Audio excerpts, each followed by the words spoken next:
सैफ अहमद जिंदाबाद जिंदाबाद जिंदाबाद सकतपुर के जनता जिंदाबाद जिंदाबाद जिंदाबाद सैफ अहमद जिंदाबाद जिंदाबाद जिंदाबाद सकतपुर के जनता जिंदाबाद जिंदाबाद जिंदाबाद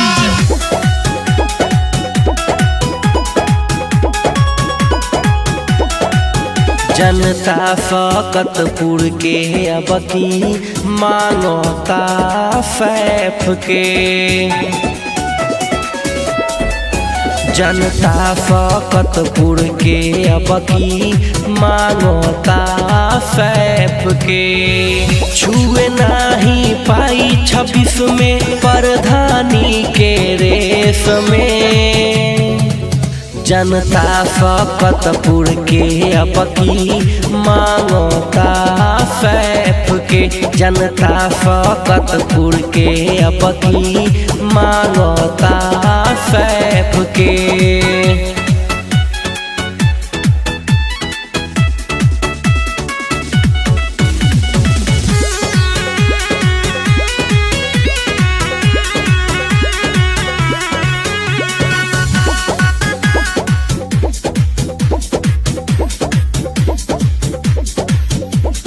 जब ही भैया जीत के आई है सगरो काम हो जाई हो। सगरो काम हो जाई हो। सरकारी योजना के लाभ सबके दियाई हो। सबके दियाई हो। जब ही भैया जीत के आई है सगरो काम हो जाई हो। सगरो काम हो जाई हो। सरकारी योजना के लाभ सबके दियाई हो। सबके दियाई हो। एक बार विश्वास को के देख भाई सैफ पे। जनता सकतपुर के अब की मांगता सैफ के। जनता सकतपुर के अब की मांगता सैफ के।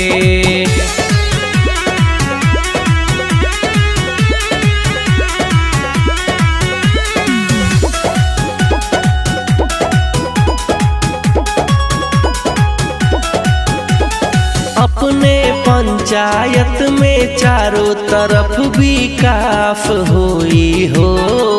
खूब विकास होई हो।